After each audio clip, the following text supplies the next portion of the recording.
स्वागत है आप सभी का स्टडी साइंस 93 में। कल मैंने क्या पढ़ा था? कल मैंने क्या पढ़ाया था आप लोगों को?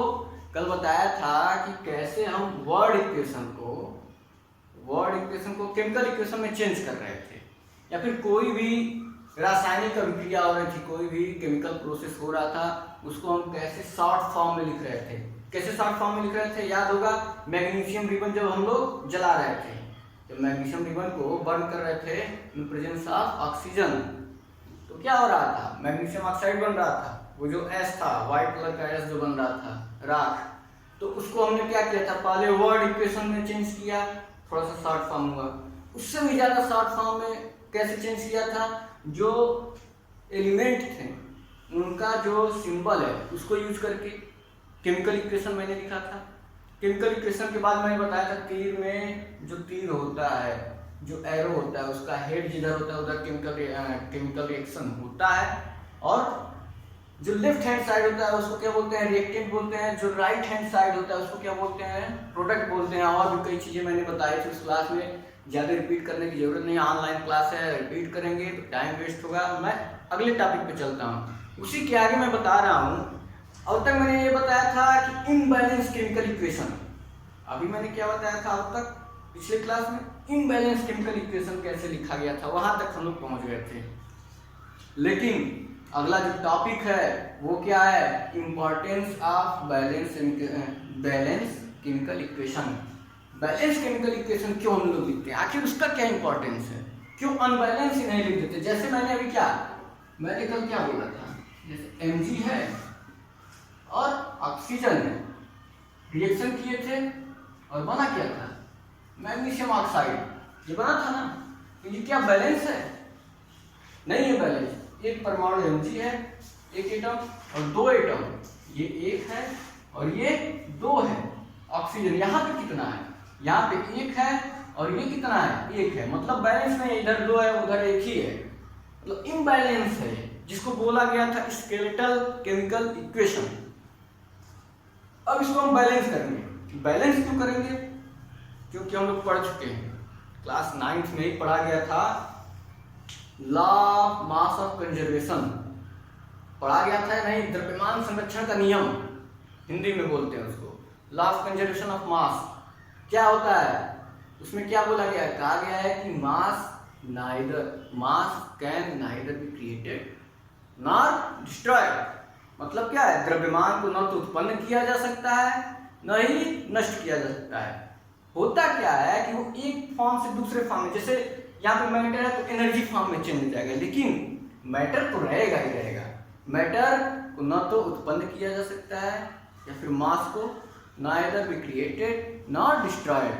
तो उस नियम से हम ये भी कह सकते हैं कि जो केमिकल रिएक्शन होते हैं, जो भी केमिकल रिएक्शंस होते हैं, उसमें जो प्रोडक्ट का मास होता है, जितना भी हमारा प्रोडक्ट आता है उतना ही रिएक्टेंट भी होता है, या फिर हम कह सकते हैं जितना रिएक्टेंट लेते हैं, जितना भी रिएक्टेंट का मास लेते हैं उतना ही प्रोडक्ट आना चाहिए, law of mass of conservation से। या फिर दूसरे शब्दों में, आसान भाषा में अपन समझने के लिए हम ये कह सकते हैं कि रिएक्टेंट में जितने परमाणु होते हैं किसी भी तत्व के, ध्यान से सुनिएगा, किसी भी तत्व के रिएक्टेंट में, रिएक्टेंट कौन है?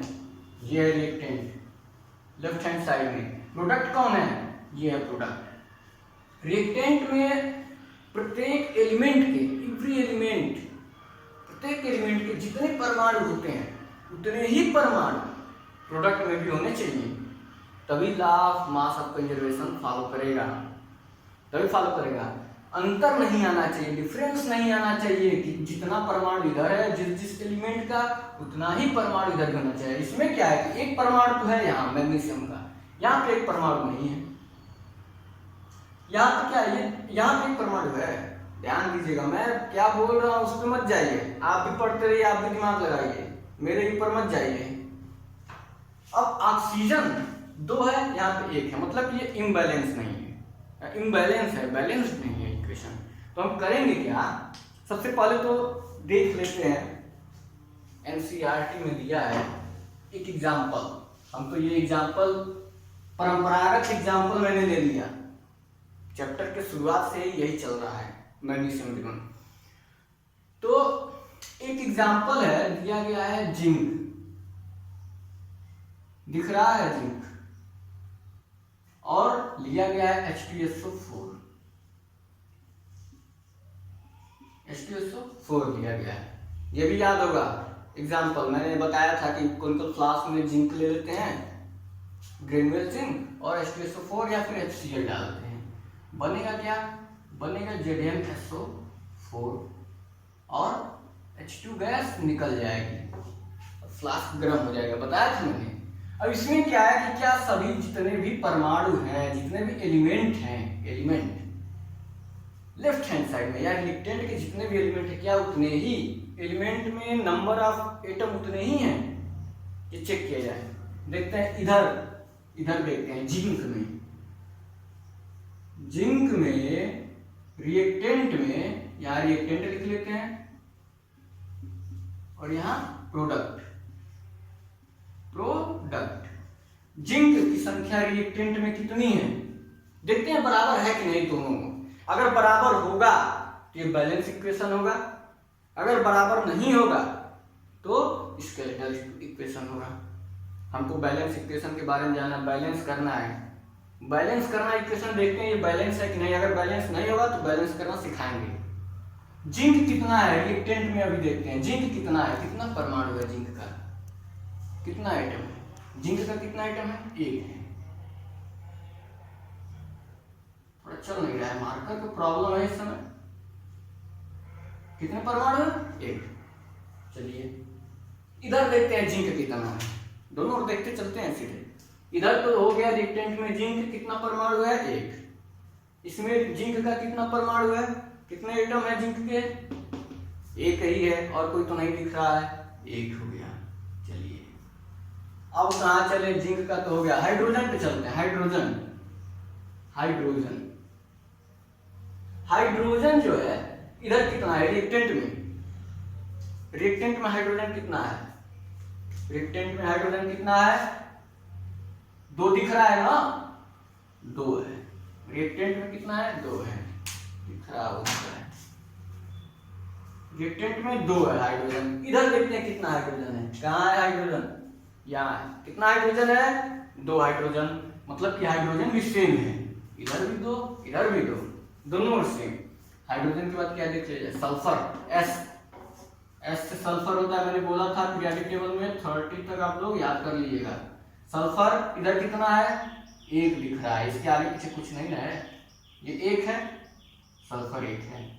चलिए सल्फर 1, इधर कितना है सल्फर, यहाँ है सल्फर, इधर भी सल्फर 1 है, मतलब सल्फर भी बैलेंस है। अब क्या बचा है, ये देख लिए, सल्फर देख लिया, ऑक्सीजन बचा है। ऑक्सीजन कितना है इधर, 4 है। ऑक्सीजन कितना है, 4। ऑक्सीजन यहाँ पे 4 है रिएक्टेंट में। प्रोडक्ट में कितना ऑक्सीजन है, प्रोडक्ट में भी ऑक्सीजन कितना है, 4 है। मुझे तो कोई अंतर नहीं दिख रहा है, मतलब ये बैलेंस इक्वेशन है, बैलेंस केमिकल इक्वेशन है, क्योंकि जितना जिंक रिएक्टेंट में है उतना ही जिंक प्रोडक्ट में है, जितना हाइड्रोजन इधर है उतना ही इधर, जितना सल्फर है इधर उतना ही प्रोडक्ट में भी सल्फर, जितना ऑक्सीजन इधर है उतना ही ऑक्सीजन प्रोडक्ट में। और कोई तो एलिमेंट है नहीं एक्स्ट्रा, इतने ही एलिमेंट हैं, सबका हमने देख लिया। तो कह सकते हैं कि जो रिएक्टेंट में प्रत्येक एलिमेंट के जितने परमाणु हैं उतने ही परमाणु प्रोडक्ट में भी हैं। कह सकते हैं कि मास जो है दोनों ओर का बराबर है। तो ये क्या है, बैलेंस इक्वेशन है। हमको बैलेंस ही नहीं करना पड़ा, बैलेंस इक्वेशन मिल गया। कोई अनबैलेंस्ड इक्वेशन लेते हैं, कोई अनबैलेंस्ड इक्वेशन किताब में दिया वही ले लेते हैं पहले। ये बहुत ही आसान टॉपिक है और बड़ा मजा आने वाला है इसमें, इसको बैलेंस करने में बहुत मजा आएगा, इंटरेस्टिंग टॉपिक है। मैं लेता हूं एक, दिया हुआ इस किताब में भी Fc दिया है, ऊपर ही लिख लेते हैं। Fc दिया है, H2O से रिएक्शन हुआ है और बना है क्या, Fe3O4। और क्या बना है, H2 बना है, H2 बना है। अब आप लोग देख के बताइए क्या ये बैलेंस इक्वेशन है या अनबैलेंस है। Fe यहाँ पे 1 है, यहाँ कितना है, इधर Fe 1 है, इधर Fe 3 है। पहले ही दिख गया अनबैलेंस है, मतलब हमको बैलेंस करना पड़ेगा। चलिए अनबैलेंस्ड इक्वेशन मिल गया हमको, बैलेंस करना है। करेंगे क्या, स्टेप 1 किताब में दिया स्टेप बाय स्टेप, मैं भी स्टेप बाय स्टेप बता रहा हूँ, केवल पहला ही बताऊंगा स्टेप बाय स्टेप, उसके बाद तो आप खुद बनाएंगे बिना स्टेप के बैलेंस करेंगे। केवल पहला बता रहा हूँ स्टेप बाय स्टेप। पहला स्टेप क्या कहा है, सुनते रहिए बस। पहले स्टेप में केवल इतना कहा है कि जो भी रिएक्टेंट या प्रोडक्ट हैं प्लस करके जितने भी हैं सबको एक ब्रैकेट में रख लिया जाए, सबको एक ब्रैकेट में, इसको एक ब्रैकेट में रख लिया जाए इस तरह से, इसको भी एक ब्रैकेट में रख लिया जाए, इसको ब्रैकेट में रख लिया जाए। ये पहला स्टेप कहा गया है किताब में, सब फॉर्मेलिटी है, फॉर्मेलिटी बस। दूसरा स्टेप क्या कहा गया है कि प्रत्येक तत्वों के परमाणुओं की संख्या को देख लिया जाए, प्रत्येक तत्व के परमाणुओं की संख्या को गिन लिया जाए। गिन लेते हैं, पहले पे लिख लेते हैं, ये हो गया रिएक्टेंट, ये क्या है, ये दोनों क्या है, प्रोडक्ट है। प्रत्येक तत्वों के परमाणु संख्या गिन लेते हैं, किसमें कितना है गिन लेते हैं, Fe में गिन लेते हैं, रिएक्टेंट में कितना है 1 है, जल्दी जल्दी गिनते हैं। इसमें कितना है, केवल एक ही Fe दिख रहा है, 3 है। और उसके बाद क्या देखा जाए, H हाइड्रोजन कितना है, जल्दी जल्दी 2 है, इधर भी 2 है, ये तो बैलेंस है। उसके बाद ऑक्सीजन इधर कितना है, 1 है, इधर 4 है, ये तो हो गया, लिख लिए। मतलब अनबैलेंस है, कहाँ कहाँ, यहाँ भी अनबैलेंस है, यहाँ भी अनबैलेंस, बैलेंस करना है। तो 2 स्टेप तो हो गया, पहला स्टेप ब्रैकेट में रखना है, दूसरा स्टेप कि प्रत्येक परमाणु तत्वों के परमाणुओं की संख्या को लिख लेना, कितना कितना है, रिएक्टेंट में भी प्रोडक्ट में भी। तीसरा स्टेप क्या कहा है, तीसरा स्टेप कह रहा है कि अब बैलेंस करना शुरू करना है। अब शुरू करते हैं बैलेंस करना, इतना तो कर लेंगे आप लोग। तीसरा स्टेप शुरू कर दिया बैलेंस करना, कैसे बैलेंस करेंगे। तीसरे स्टेप में कह रहा है कि आप बैलेंस करना शुरू करें तो सबसे पहले देखें कि नंबर ऑफ एटम किस एलिमेंट में ज्यादा है, किस एलिमेंट में नंबर ऑफ एटम ज्यादा है, पूरे रिएक्शन में किस एलिमेंट में नंबर ऑफ एटम ज्यादा है। ये सिर्फ सुविधा के लिए है, जरूरी नहीं कि आप हमेशा यही देख करके केमिकल इक्वेशन को बैलेंस करें। ये सुविधा के लिए किताब में दिया हुआ है कि आप सबसे पहले देख लें कि नंबर ऑफ एटम किस एलिमेंट का सबसे अधिक है। किसका सबसे अधिक है, Fe तो 1 ही है, ये 2 है, ये भी 1 ही है, 3 है, 3 से भी ज्यादा ये 4 है। ऑक्सीजन का नंबर ऑफ एटम अधिक है, ऑक्सीजन का, तो हम ऑक्सीजन से ही शुरुआत करते हैं बैलेंस करना, सुविधा के लिए। अभी मैं आगे बैलेंस कराऊंगा तो और आसान तरीके से कराऊंगा, ये तो किताब है तो भाई फॉलो करना पड़ेगा। 4 है ऑक्सीजन, इधर कितना टोटल ऑक्सीजन कितना है, 4, इधर ऑक्सीजन टोटल कितना है, 1, केवल यहाँ पे 1 ऑक्सीजन है, यहाँ पे 4 ऑक्सीजन है। अब हम करें तो क्या करें, कैसे बैलेंस करें, कैसे बैलेंस करें। ऑक्सीजन यहाँ पे 4 है, यहाँ पे 1 है, हाँ, यहाँ पे 4 का गुणा कर दें। अब 4 का गुणा करेंगे कहाँ, यहाँ भी ऑक्सीजन 4 कर दें तो बैलेंस हो जाएगा। 4 करें क्या, यहाँ ऑक्सीजन को 4 लगा दें, यहाँ ऑक्सीजन अगर 4 लगा देते हैं तो जो H2O है, H2O जो केमिकल कंपोजिशन है वाटर का, वो चेंज हो जाएगा। केमिकल कंपोजिशन चेंज नहीं होना चाहिए, मॉलिक्यूल कम ज्यादा हो जाए। एक मॉलिक्यूल, यहाँ वाटर का कितना मॉलिक्यूल है, 1 मॉलिक्यूल है, केवल 1 H2O है। हम चाहें तो इसको 4 H2O ले सकते हैं, मतलब यहाँ पे 4 लगा दें, यहाँ पे 4 लगा दें तो चलेगा। क्यों, क्योंकि यहाँ पे 4 लगाने का मतलब कि 1 H2O, दूसरा H2O, तीसरा H2O, चौथा H2O, 4 H2O है यहाँ पे 4 लगा के। तो 1 H2O में 1 ऑक्सीजन, दूसरे वाले में दूसरा ऑक्सीजन, तीसरा ऑक्सीजन, चौथा ऑक्सीजन, 4 ऑक्सीजन हो जाएगा। यहाँ सीधे में 4 लगा दें, लेकिन अगर यहाँ 4 लगाते हैं तो H2O4, ये क्या होता है, H2O4 कौन सा कंपाउंड हो गया, कोई नहीं, केमिकल कंपोजिशन ही चेंज हो जाएगा। यहाँ 4 नहीं लगाएंगे, 4 लगाएंगे तो यहाँ लगाएंगे। सॉल्व करते हैं, मतलब Fe को ऐसे ही रहने दें और यहाँ पे लगा दें 4 H2O। इधर क्या है, इधर तो वही है Fe3O4 प्लस H2।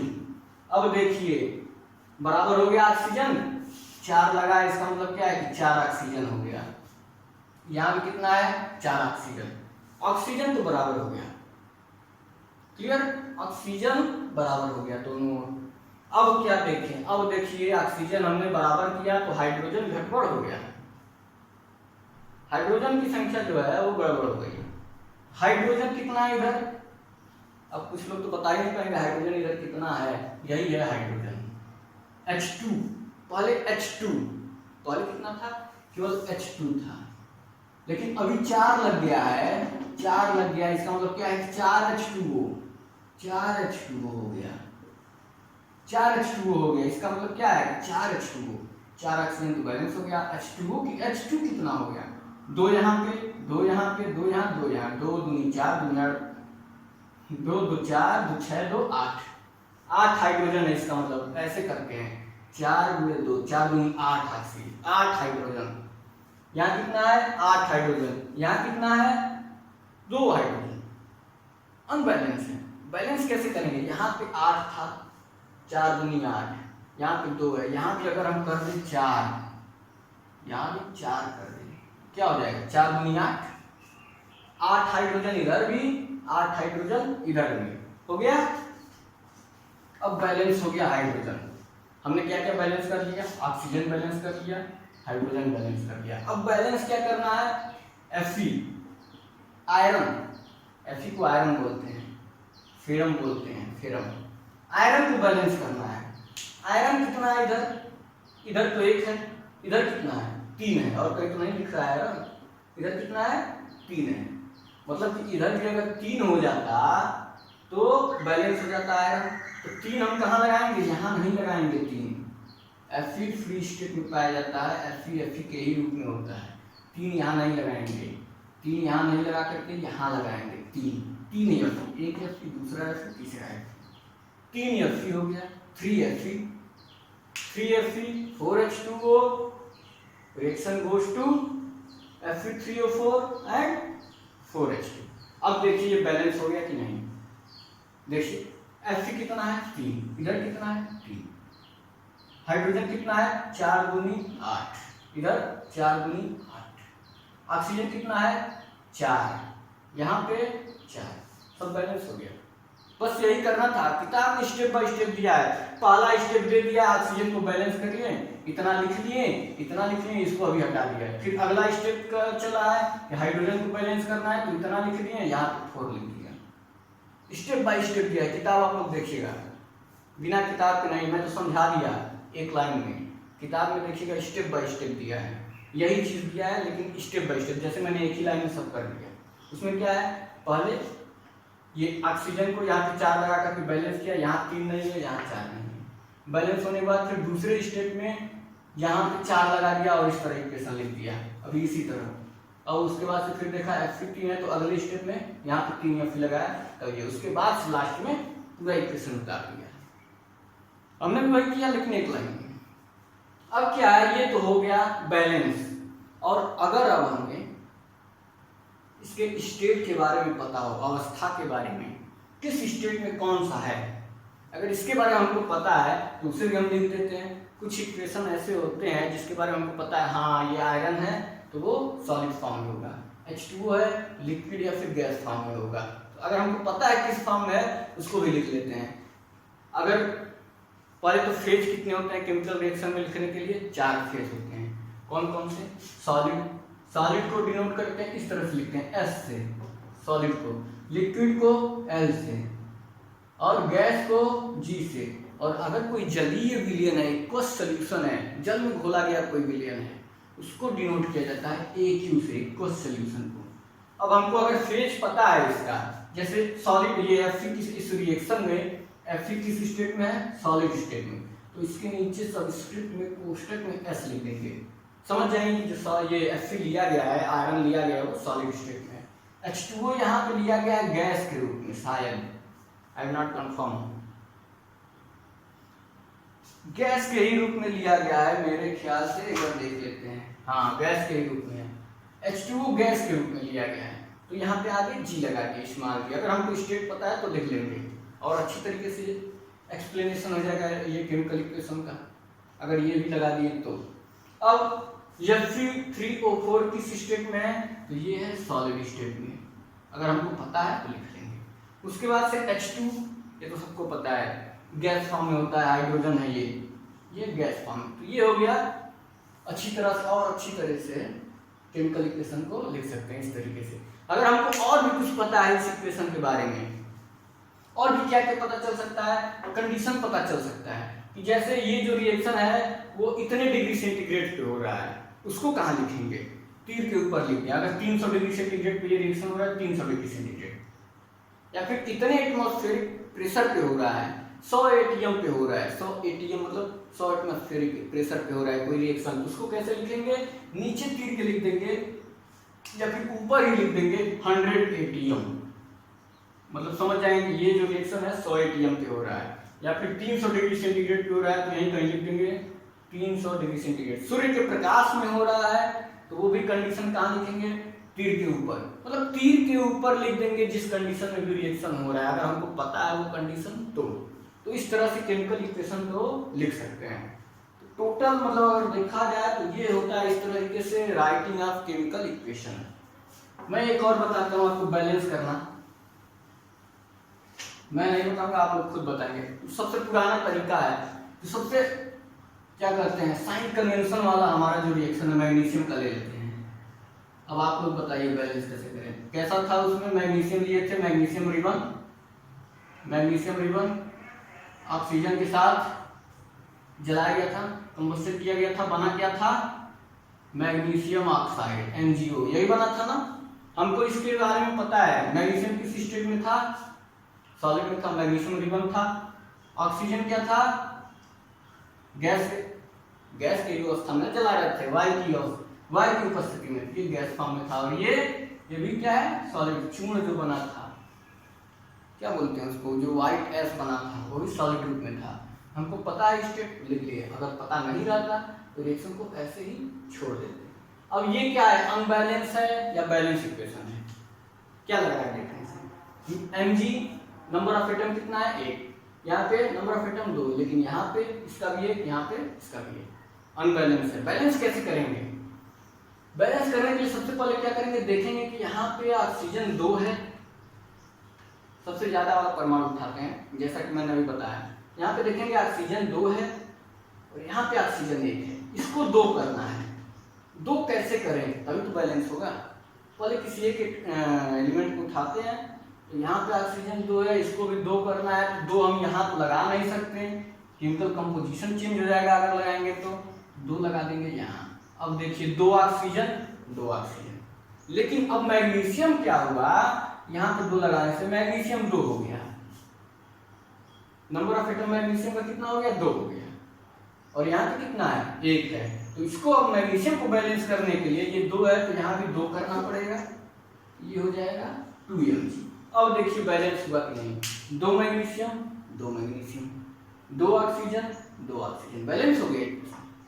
बस इसी तरह से बैलेंस करना। एक और इक्वेशन लेते हैं, ये तो आसान वाला था, थोड़ा सा टफ इक्वेशन लेते हैं, उसको आप लोग नहीं, मैं भी सॉल्व करूंगा। कौन सा लिया जाए, चलिए बुझा हुआ चूना ले लेते हैं या अनबुझा चूना ले लेते हैं, कोई भी ले लेते हैं, हम तो कोई भी ले सकते हैं। CO + H2 नहीं, CaCO3 ले लें क्या, इसको CaCO3 ले लेते हैं, मिल गया इक्वेशन अच्छा खासा। मैं ऐसा इक्वेशन लेना चाहता हूं जो आप लोगों को कठिन न लगे जाते। ये क्या है, अनबुझा चूना है, इसमें पानी डाल रहे हैं, ये आप लोग रिएक्शन देख चुके हैं, मैं अगर बताऊं तो आप लोगों को याद आ जाएगा। अभी इस जमाने के लड़के पता नहीं देखे हैं कि नहीं, लेकिन हमारे जमाने में ये रिएक्शन अक्सर होता था, दिवाली पे या फिर जब भी घर की पुताई होती थी, रंगाई होती थी, तो ये रिएक्शन हम लोग हमेशा देखते थे। बनता क्या है, CaOH ट्वाइस, और कुछ तो बनेगा नहीं, बाकी एनर्जी उष्मा निकलेगी। इसको लिखें या छोड़ दें। ये रिएक्शन आप लोग कहाँ देखे हैं, किसी को नहीं पता है, अब मैं बता रहा हूँ कहाँ देखे हैं, अगर नहीं भी देखे होंगे तो फिर इमेजिन नहीं कर सकते हैं। आप लोग देखते होंगे जो कच्ची मकानें होती हैं, मिट्टी का मकान जो होता है, या फिर जो पक्की मकानें भी होती है, पुराने मकान देखे होंगे, उस पर रंगाई होती है, चूना, चूना का नाम सुना होगा, चूना की पुताई होती है, रंगाई होती है। तो वो चूना कैसे बनता है देखते होंगे, एक नाद होता होगा, नाद जो गाय खाती है या फिर कोई भी हो, वेसल होना चाहिए, कोई भी वेसल, एक वेसल है खूब बड़ा सा, उसमें चूना इतना बड़ा बड़ा वो टुकड़ा चूने का डाल देते हैं और ऊपर से पानी डाल देते हैं, और जब पानी डालते हैं तो होता क्या है, जो वेसल है उसमें बुलबुले उठते हैं, एकदम गर्म भाप निकलता है उसमें से। वही जो रिएक्शन है, वही रिएक्शन है ये, जो हम व्हाइट कलर का वो डालते हैं बड़ा बड़ा सा टुकड़ा, वो होता है अनबुझा चूना, CaO जिसको बोलते हैं, CaO बोलते हैं। वो होता है जो बुझा नहीं होता है। अब जब उसमें पानी डाल देते हैं, H2O, चूने में पानी डालते हैं तो क्या होता है, उष्मा निकलता है, बुलबुले निकलते हैं, वो उष्मा निकलता है, और उसके बाद बुलबुले निकलने के बाद जो बनता है हमारा पेंट घोलने पे, उसको बोलते हैं CaOH ट्वाइस। इसको क्या बोलते हैं, बुझा हुआ चूना। पहले अनबुझा था, पानी डाल दिए, बुझ गया, तो बुझा हुआ चूना बोलते हैं। अब ये रिएक्शन सब लोग देखे होंगे, नहीं देखे होंगे तो इमेजिन कर चुके हैं कैसे होता होगा।